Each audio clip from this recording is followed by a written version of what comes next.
It's 13 years since the project started, €81 million spent and not a brick laid. What's going on with Dublin's Poolbeg Incinerator? There's a perception that this only involves the small area. It's all about Sandymount and Ringsend. This is all about the taxpayers of the country are funding this venture. It's always a question, do you throw good money after bad? But there reaches a point you have to stop. If the idea is a bad idea, change the plan. We think it's too big. It's simply too big. It's a Celtic Tiger project that was designed for another era.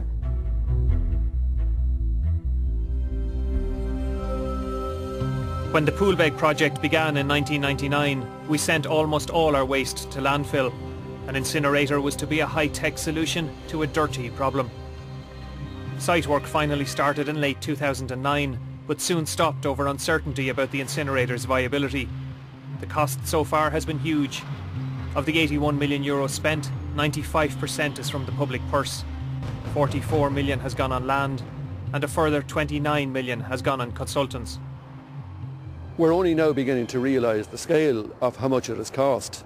I'll be calling for this to be investigated by the Dáil Public Accounts Committee. I think that's the place to do it. We're councillors, we only have limited facilities, but I think this is a bigger issue now and it should be confronted nationally. How could you spend that amount of money getting this far in a project which hasn't got a block in the ground at this point? We have to ask the question, what value was got for the taxpayer in relation to those spends? And right now, we're not able to see that. The whole project was shrouded in secrecy. It's very, very difficult to extract information. The confidentiality of the contract makes it very difficult for councillors to know exactly what has been agreed. The council has released some figures. €26 million has gone to a consortium led by consultants RPS. And even though incinerator site work has stopped, RPS is still under contract by the council. Documents released under the Freedom of Information Act show that the council has paid the RPS consortium over €2.6 million since the construction work stopped. RPS is a very substantial company, UK based. They actually bought the Irish company MC O'Sullivan. MC O'Sullivan were the advisors to the project from the beginning. They helped write the original strategy documents, they helped write the waste management plan, and their representatives have been advocating incineration for a long time. RPS declined an interview request but said that third-party fees account for between 40 and 66% of the consultancy costs in any year. It also said that RPS asserts their good name and reputation as professional and ethical advisors to their clients. The money paid to RPS also included a communications retainer of over €50,000 paid every 2 months. In addition, the council has spent a further €4.3 million on public relations for the incinerator since 1999, including a dedicated information office. The public relations strategy was really to get people to buy into this project. And yet here you are 13 years later, you have a group in the locality who are dead set against it, and we're against the size of it in principle. And you have to say to yourself, well, where was this public relations spent? What was done with that money that managed to get people on board, that managed to educate people? Because right now the education of the people hasn't occurred, and we're not all convinced it's a good idea. Some information is just not there. We requested minutes of 21 separate meetings involving senior council officials and the US company Covanta, which is due to operate the incinerator.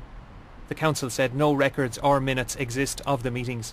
What is commercial confidence in a situation where a public authority, Dublin City Council, is conducting an enormously expensive contract on behalf of the citizens? Are they entitled to say that the deal they've made with some partner, in this case Covanta, is so secret that we, the public, can't know about it, or the councillors themselves can't know about it? Dublin City Council also declined a request for interview, but said that all expenditure on the project has been in pursuit of government policy and to assist Ireland in meeting its obligations under the Waste Framework Directive, and that monies expended to date will be recouped through the contract.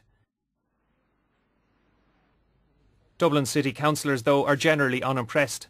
Last July they voted 2-1 against a loan for the incinerator. We're totally opposed to this proposal. It's to facilitate the further flushing of millions into this project, which should never have been initiated in the first place. I think to ask the Council for €76 million in a report that doesn't have 76 lines is really unbelievable. It's an enormous industrial plant at the heart of Dublin Bay. It is the wrong decision at the wrong time. They say in the garbage industry that waste ends up in the cheapest hole in the ground. One fear is that the planned 600,000 tonne incinerator could end up swallowing waste that might otherwise be recycled. When it was planned, there was 5% recycling nationwide. There's now over 40% recycling in the Dublin area, and Dublin itself has a target for 60% recycling. The error which we have made is allowing a facility that is so over capacity to be developed. We are quite in favour of an incinerator in relation to Poolbeg, but just make it half the size.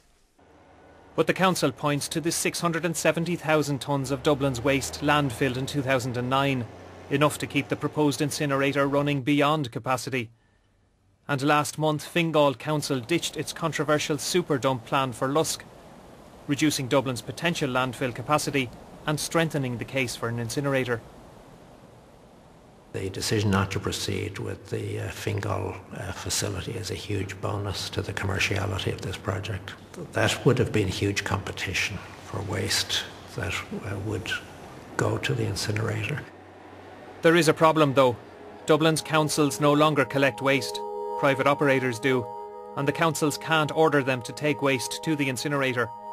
And under the Poolbeg contract, the councils must deliver a quota of waste to the incinerator. If they don't, and it operates below 92% capacity, the councils must compensate the operator, Covanta. The bankability of the incinerator as a project depends on a solid source of raw material, plus a guarantee by Dublin Corporation that they'll put or pay. In other words, if they don't deliver enough waste material, they'll still pay the money anyway. The put or pay element could be costly.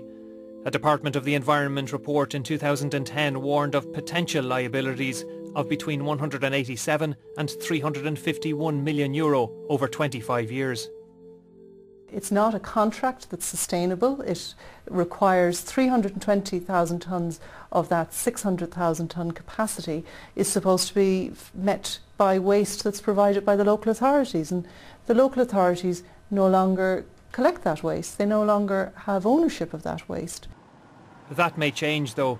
Environment Minister Phil Hogan is considering a new tender system which could allow councils to force bin collectors to deliver waste to the incinerator. That would guarantee the project and allow Covanta to get funding for it. The critical thing would be to include in the conditions of the tender that the waste collected, essentially the destination of the waste collected, was under the control of the local authority. This new uncertainty has prompted Green Star to put on ice a planned €20 million recycling facility in County Meath. We delayed it because of the uncertainty around Poolbeg. Poolbeg is just too big, and Poolbeg combined with new government policies that would allow local authorities to take ownership of waste that we currently collect and send for recycling, and for them to take ownership of that and to direct it to wherever they want to direct it to. It creates uncertainty from our internal planning perspective, but also just from the perspective of making proposals to the planning authorities. Poolbeg may have a friend in Phil Hogan, though in opposition Fine Gael was clearly against incineration. First of all, Fine Gael is opposed to incineration, has always been. But as Minister Phil Hogan appears to be doing a U-turn and has reversed an attempt by his predecessor John Gormley to tax incineration. A spokesperson told Primetime that Minister Hogan is now reviewing waste policy and must await the outcome of that process, but that what the Minister might have said in opposition is not really relevant now. Phil Hogan is viewed as favourable to the project. According to transcripts of a conference call in July with stock analysts, Covanta CEO Tony Orlando said the current Minister of the Environment is putting in place waste policies, and we are hopeful that these policies will support a project financing that would enable us to resume construction. Poolbeg could be very profitable for Covanta, but whatever the benefits of incineration, competitors say it does not create as many jobs as recycling. It's $1 billion deal, we're told, for Covanta, yeah? But, you know, if you invest money in recycling in Ireland, it makes jobs in Ireland, 10 times as many jobs are in the recycling sector than equivalent amount of waste if it's incinerated. Meanwhile, with €81 million already spent, the council says it will spend another €20 million, mostly on buying land for a project that may never happen.